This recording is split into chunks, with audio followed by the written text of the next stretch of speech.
As the aid package for Ukraine's military leaves Washington, Illinois farmer and philanthropist Howard G. Buffett is working to help farmers and rural communities there survive and rebuild. In partnership with the German Marshall Fund, in April, Buffett traveled to Oklahoma City to meet with farm groups and city business leaders as part of his multi-state Whistlestops tour for Ukraine.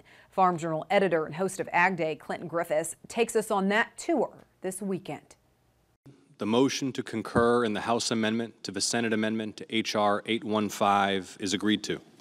When our allies are stronger, we are stronger. As President Biden signs the latest aid package for Ukraine, the war stretches into another month. With spring planting arriving, farmers there are struggling to maintain production, infrastructure, and markets. As a farmer, when I travel across Ukraine and meet with farmers and go to farms, it's pretty amazing to see the devastation. Howard G. Buffett has traveled to Ukraine on 11 different occasions to see for himself the challenges facing farmers in the region.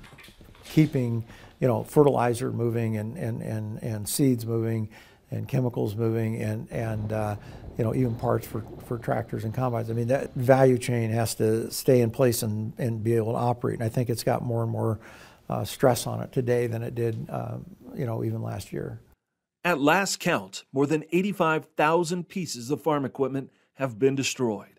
And the State Emergency Service of Ukraine now says 25% of the nation's total landmass may contain explosives. Landmines are a significant issue across the country in terms of affecting agriculture, and of course that affects the economy. During the conversation with agricultural leaders in Oklahoma, Buffett shared his view from the front lines. One of the things that is kind of disheartening to me as a farmer is if you look at the occupied areas that Russia has in Ukraine, this last year it was estimated that almost 28% of the wheat production in Ukraine came from those occupied areas. So you have Russia using farmers in those areas to actually fund the war against Ukraine, which is pretty hard to imagine, but it's happening.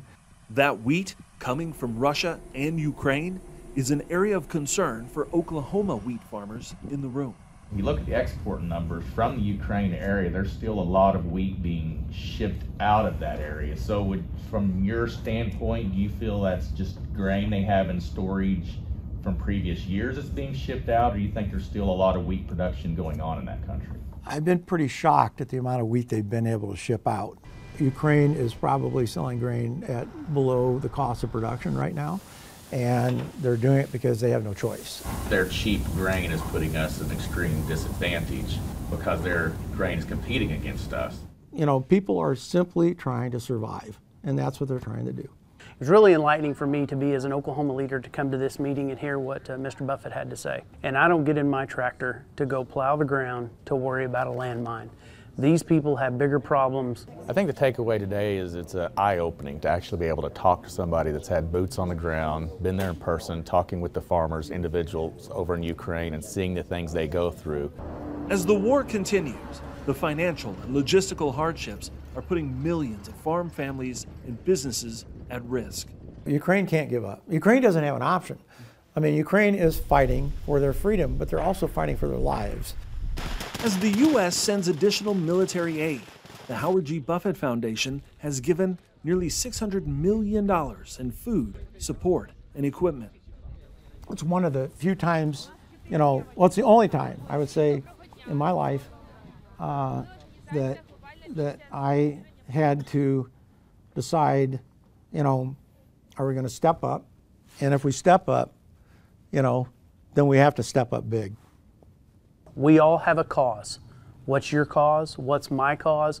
This is his cause. But what's your passion and what are you doing? And so, to me, that maybe brings it to a little more home. From room to room, city by city, it's a message from the front lines where the view of the war's real cost hits home.